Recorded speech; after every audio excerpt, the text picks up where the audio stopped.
We're gonna start off with the Gumption, which is set for Hey. release May 10th. Miss Charles, I'll let you tell us about this album. And I gotta say, I saw the title.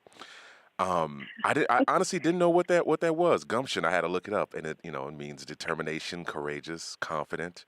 Yes, What prompted that title? just that. It's not only being courageous and confident and like sure of doing this whole music thing. It it's also kind of an assuredness in myself that I've gained since the release of my last album, Soul Run. Okay. I find that I've just become a little bit stronger, and a little bit more confident when addressing certain situations that aren't comfortable for me. Instead of like kind of hiding out, it's more of a growth. I checked out your manager. Would you? Yeah, you say your manager, correct? Michael Yep. Warren. Yeah, yeah. He sent me the songs from the album, and I checked it out, and I got to say, I love it. I love it. The production. Really?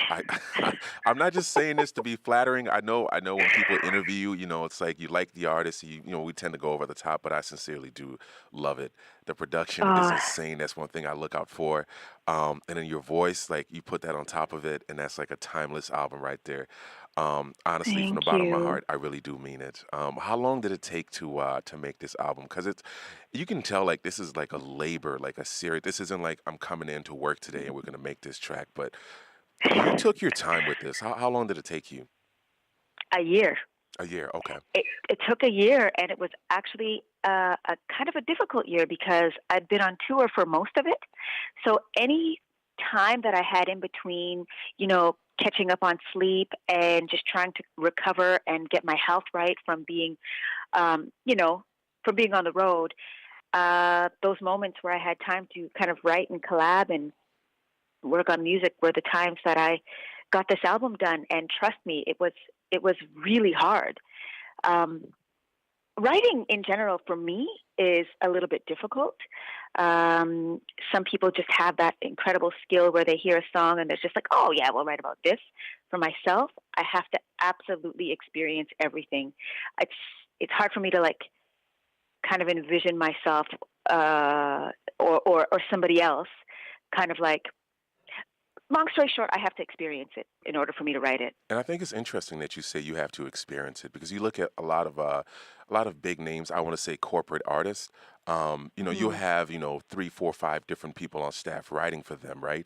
And it's Hmm. interesting that they don't necessarily have to go through that experience, but someone can show up with music that's already been written for them, and then Yeah. they can just sing it. And I think it's very telling for the originality and the creativity for artists, whether underground or up and coming or just indie artists, to be able to reach into themselves and create, as opposed to when you get to that level of success where you're dealing with the corporate entities. um, and this isn't me trying to bash any big name artists, but I'm just Hmm. highlighting that it's something to be said for creating high value, high quality content, and all of it coming from your personhood, from your experience. And I think it's even more enriching and meaningful for us, the listeners. I wish I sounded like you when I'm being interviewed because that's beautiful. Thank you. Yes, yes. Hey, no, I really trust me, I do. Like, I listen to music, like I'm always finding just artists just out of the blue. Whether I'm reading, I'll be reading an article, and for some reason, Mhm. I'll get linked to something else, and I accidentally stumble upon someone, and I'm always frustrated because I'm like, this person needs to be at the forefront, and Mm. so when I get to meet, talk, or listen, or like I want to express it and I get it out. So this is where all of this is coming from. I'm totally blushing right now. So, um, Me too. but no, I love it. I want to jump into the tracks from the Gumption. Remember to remember. You remind me of Mhm. Millie Jackson. Do you know Millie? You familiar with Millie Jackson? If we ever meet, I'm going to give you the biggest hug of life because Millie Jackson is everything. I swear. Millie Jackson is who I, what's that word when she's who I thought of? um, because she describes situations that she's actually lived herself, Yep. and she's been the wife, she's been the other woman, she's Yes. like she's been the love, she's been through it, and she even talks about it during her shows, which She's is something that I do as well. I know she's been all the characters in romantic relationships. And Oh, one of my lines from you, you were like blah blah blah, and I was like, quit talking that fake shit. And I fiction. like I rolled over laughing. It was I mean I went straight to Millie Jackson, how she in live. I've listened to some of her live concerts, Yeah, and and she'll be performing. And she would just like, the band would kind of like pull back a little bit, and she would just kind of glide into like a monologue, or she's just having a conversation with the folks in the front row, and yep, I mean, she's just putting all her business out on blast, and yep, it's amazing to be that candid about your experience, and not, flowery and romanticize it, but she's like, nah, like if that experience was shit, it was shit. If it was great, it yeah, was great, and she just talks yes, about it, and that's yes, immediately I heard you kind of going into that. I'm like Millie Jackson, you know, yes, and exactly. It's great. Like when I was literally channeling, and I often try to do that when I'm on stage, because it's like I have, and I may have mentioned this to you before, but I have gone through a lot of like traumatic experiences, or uh-huh, at least traumatic for myself, yeah, whether in relationship or family or in life.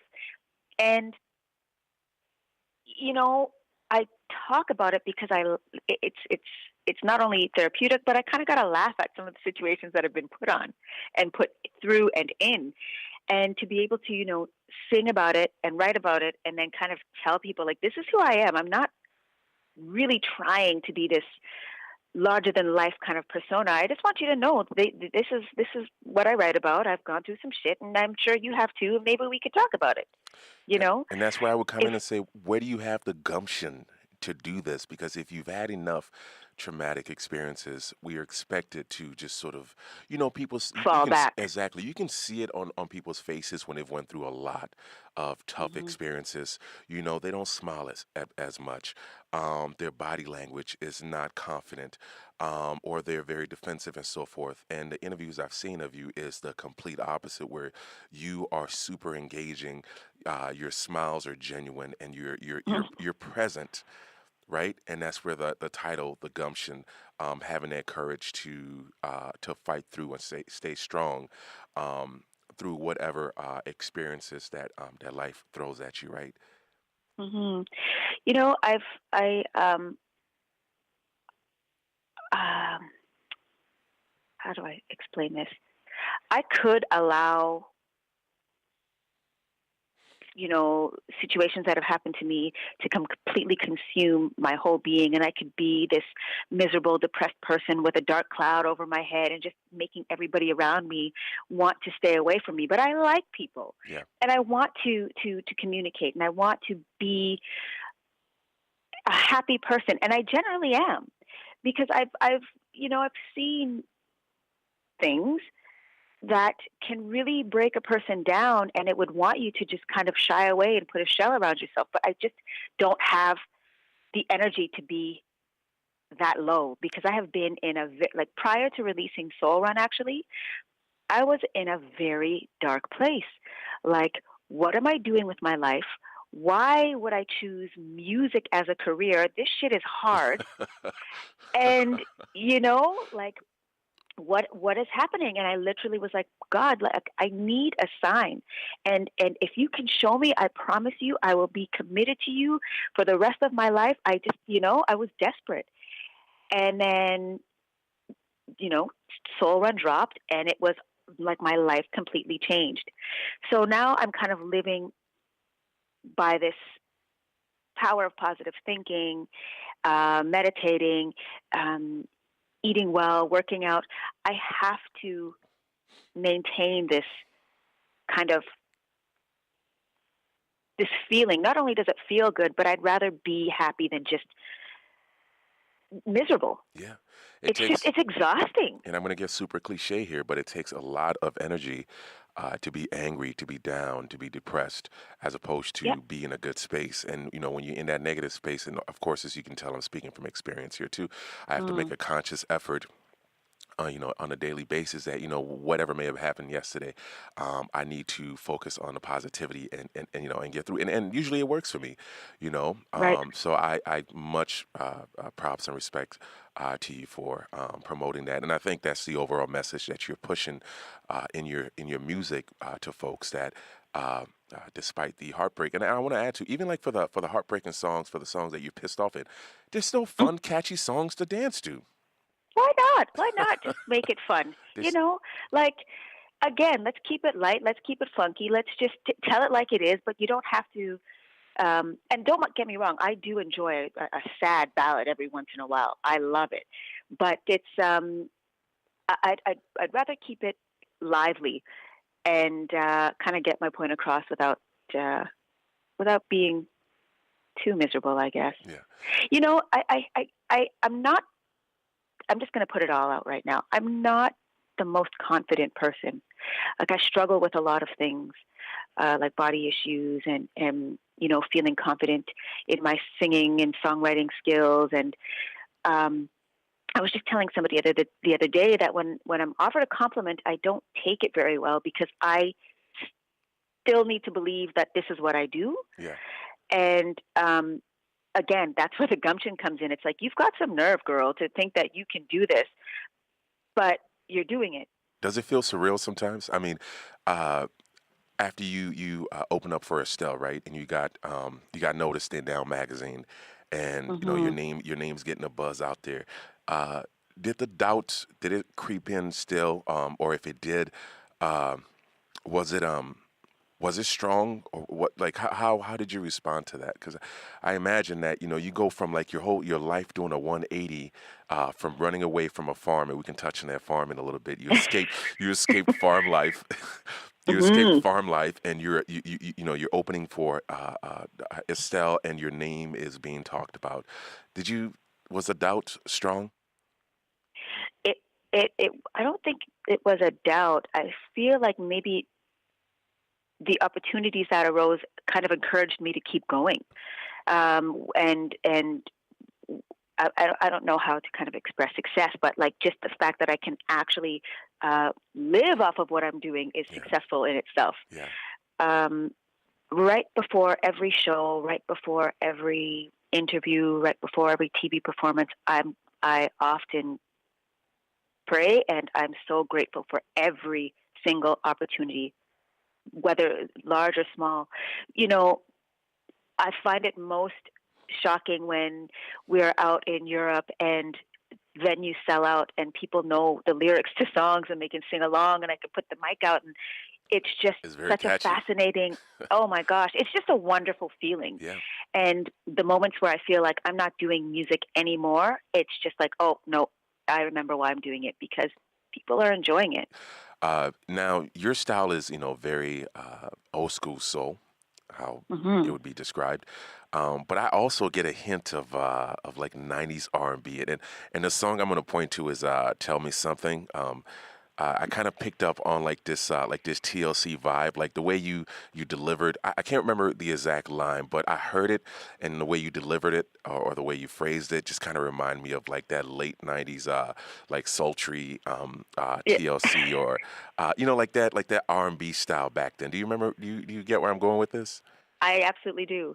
Um, so Tell Me Something is the first song that was actually created for this album.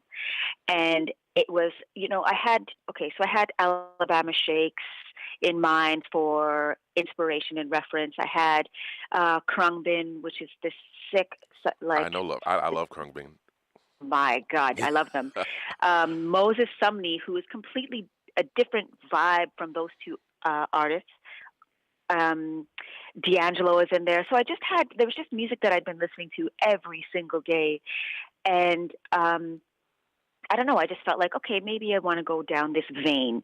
So still want to keep soul involved, but I want to have a little bit more guitar, less horns, keeping it still soul, but not actually being forced to have like this big band to tour with, you know? Mhm. Um, because like the cookie cutter, three horns, backing singers, drums, keys, the works. I just don't tour with that many people. So I was kind of just, you know, sizing it down a little bit. But when Kevin Henkel, the producer of 3 songs on the album, sent that song in particular, I remember I was washing dishes. And again, songwriting doesn't come easy to me. Like, I really have to be in the moment. But this one, I'm washing dishes, and this beat comes on, and it's just playing in the background, and lyrics are being thrown at me. I don't even know where they're coming out from. And it was just, it made me feel like it was an old school R&B song. Yeah. There was a feeling that I had inside, and it just kind of came out. And when I heard Kevin's music, I wrote the song in like 20 minutes, which rarely happens. I notice a running theme in your life story too here. A lot of major changes, or milestones or important events happens when you're washing dishes. Yeah. Yes. Like Yes. do you get where I'm going with this? A lot of major happenings. Oh my gosh. And again, I'm going to go back to that whole engagement, a major point in your life that got you to where you are right now. Hmm. On this album, my favorite song, Cadillac Moon. That You was like it? I do. That was fun and catchy. I love upbeat music. Like this is like when I'm up in the morning and I'm getting ready for my day, and I need something because I'm like, God, I'm not a morning person, but I need something to wake me up. This is something I will put on to get the blood flowing and get me ready to take on the day. It was very catchy. That song was inspired by Rihanna's James joint. Hmm. I'd rather be smoking weed, da da da da da da. That one, and it's like it was meant to be like a funky interlude, and it was meant for people to hear it and kind of like left wanting more. And this was a song that was made by my bass player Marlon James. Um, I wasn't really expecting it to be a song. And now I've been asked to like, can you kind of like extend it into a song? Sure, but it wasn't meant for that purpose. You come from Edmonton in Canada, Trinidadian parents, right? Born in Toronto, raised in Edmonton. Born in Toronto, your folks moved to Edmonton, and that's where you Yeah. spent your formative years. Yep. And your parents kind of drilled that hard work into you, given that they're immigrant parents, and that's what immigrant parents tend to do. Is that we made our way here, and you are going to be a shining example of us. Is that a good way to describe your experience growing up? I know that music wasn't actually even like an idea. Yeah, It was Tanika, sports and you are going to be academics, Yep, those two. exactly.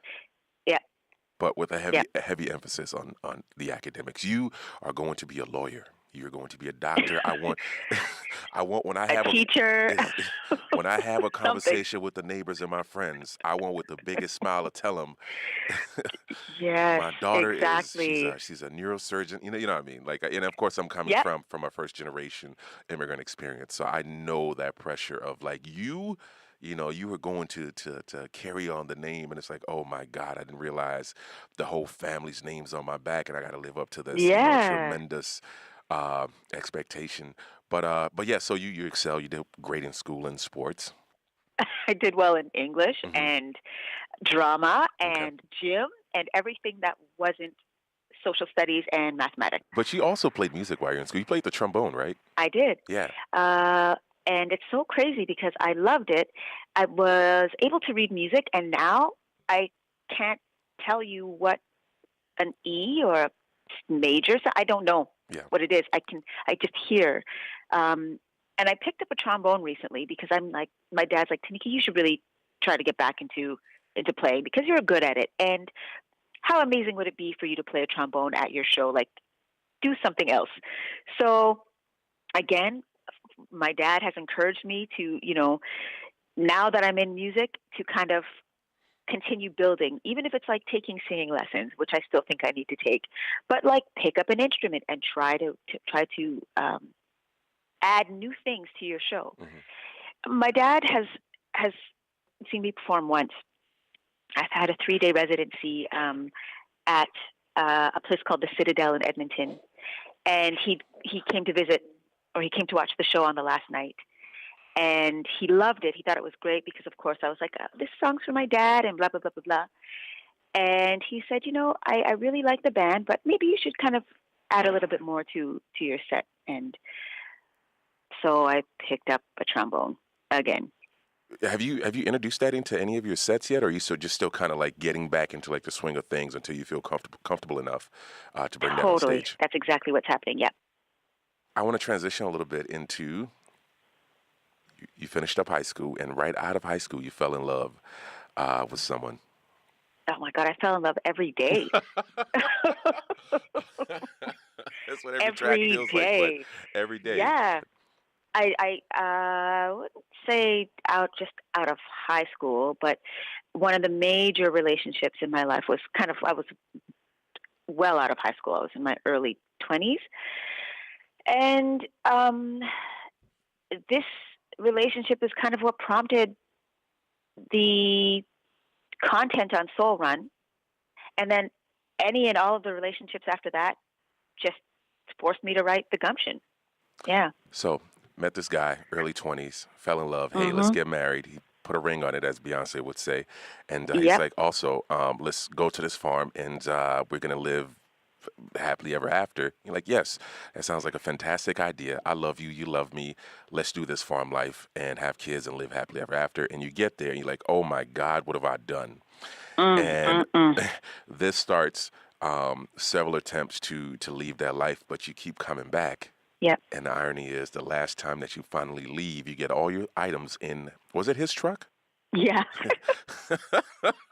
I'm gonna run off with your truck. Yeah. I'm gonna steal your truck actually, and I didn't do a very good job.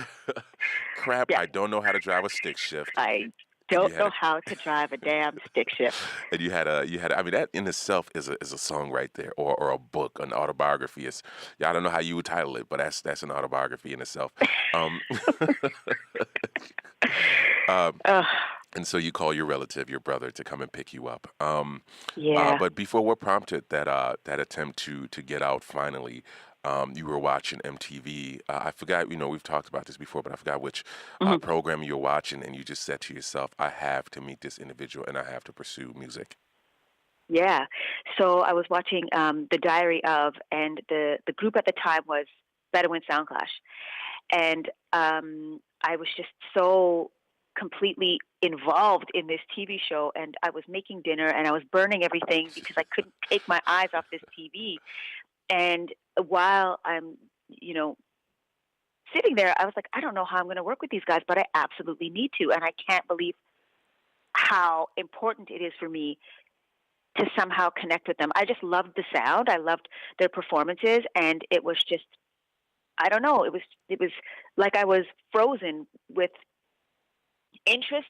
And I'm trying to kind of describe how I felt in that moment watching this show. It was just like I'd had something take a hold of me. And the crazy thing is, I received a call from my friend who was like, Tanika, there's an opportunity to audition for Bedouin Soundclash. So I legit packed up my things and moved out to Toronto. I had 2 suitcases. Packed up my things, went to Toronto, auditioned, and got the job to sing backing vocals for Bedouin Soundclash. And I did it for 2 years. And I opened up for them because they're like, hey, actually, we're going to do this show here in Toronto. Do you want to open up for us? I was like, hell yeah. Was that then when you ended up opening up for Estelle? Yeah. Okay. I think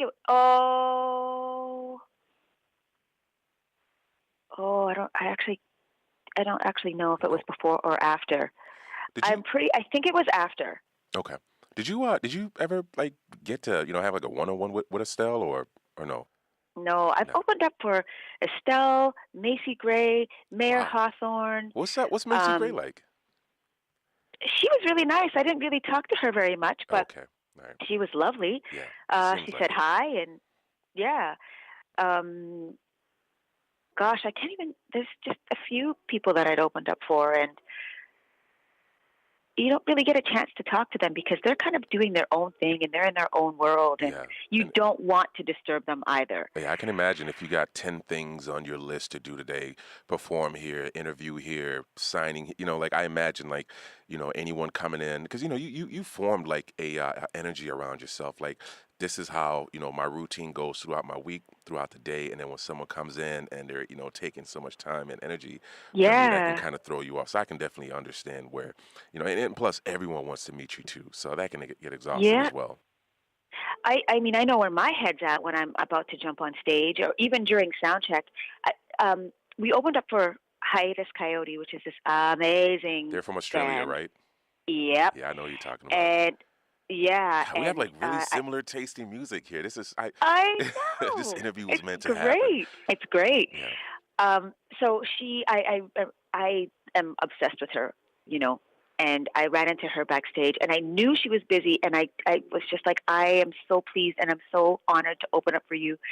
And I know that she was a little bit irritated, but then I don't know, she just stopped and gave me a hug, and then ended up getting interviewed and writing about us opening up for her.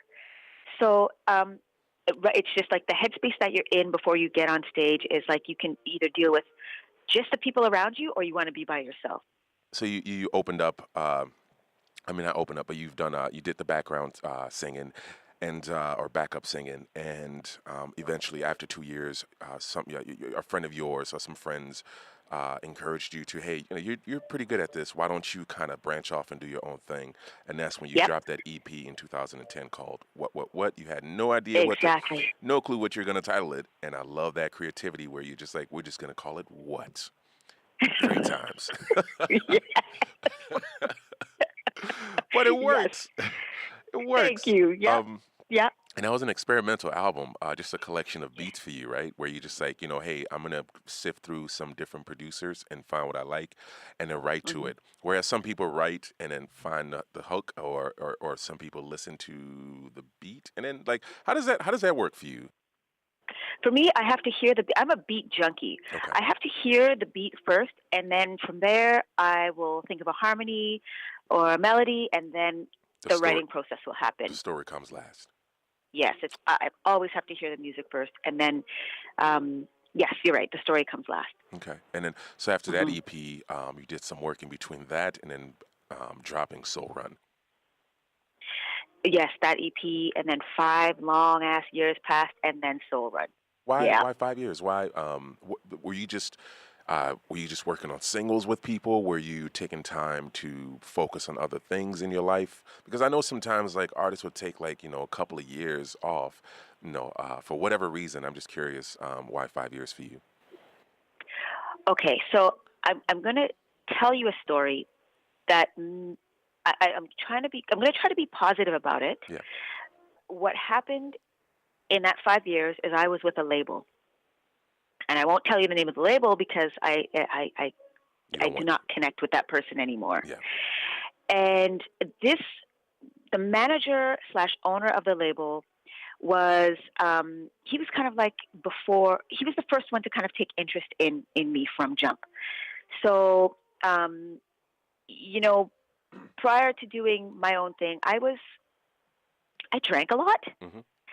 and it was like I would go on stage and I had this persona, Ms. Charles, and Ms. Charles didn't give a shit about anything, and I'd literally go on stage drunk, and it was a gimmick for him, but for me, I was actually in pain.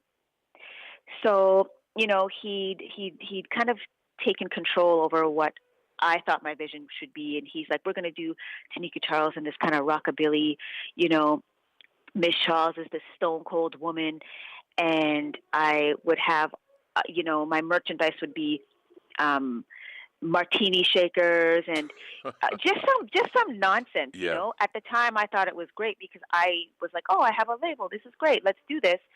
But on my rider, instead of like water and M&Ms and cheese and meat platters, it was Jack Daniels, and it was so bad. Like That's there was a point where we were going to be called Jackie Danielle, Jackie Daniels and the Rehabs. Oh God, You how is know, that even? I mean, as a manager or whoever, whatever title, how is that sustainable? you know what? I think he was coming from an old school kind of like manager, artist kind of background.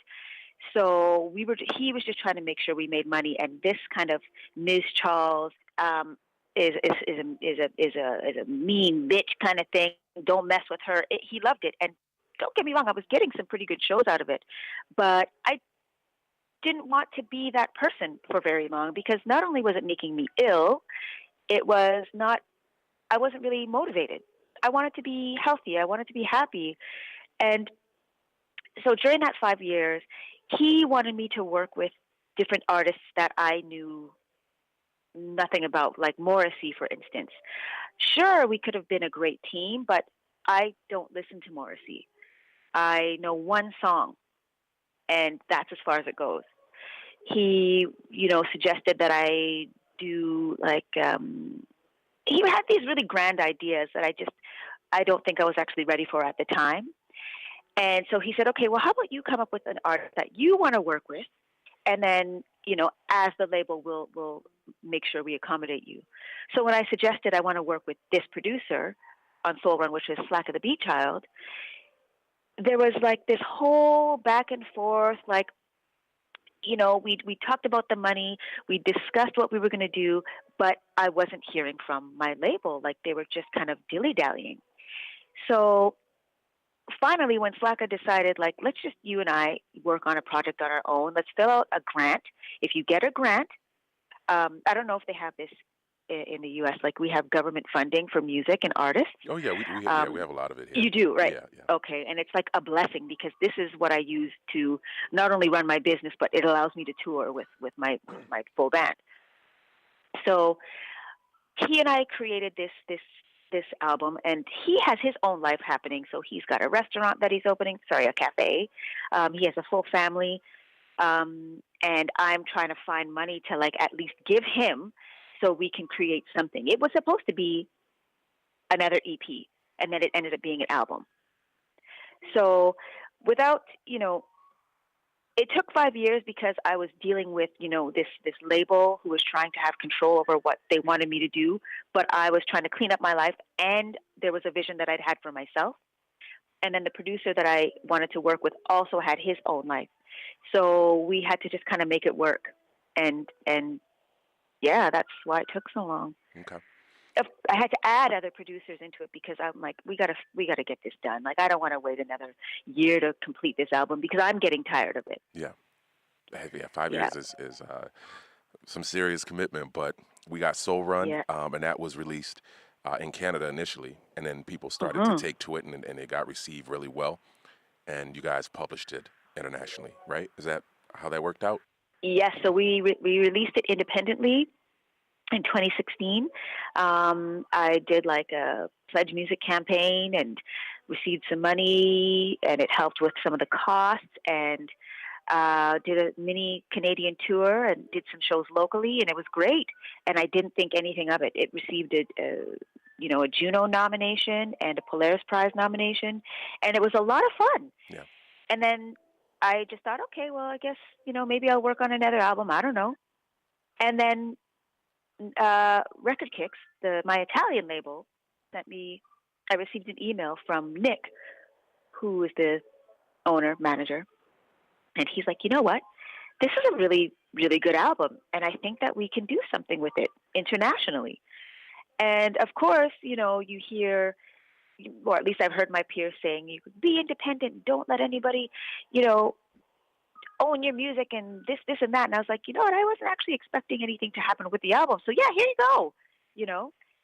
And I am so grateful for Record Kicks because the music has now it's worldwide, and I'm performing in Europe, and it was just the best decision I could have ever made.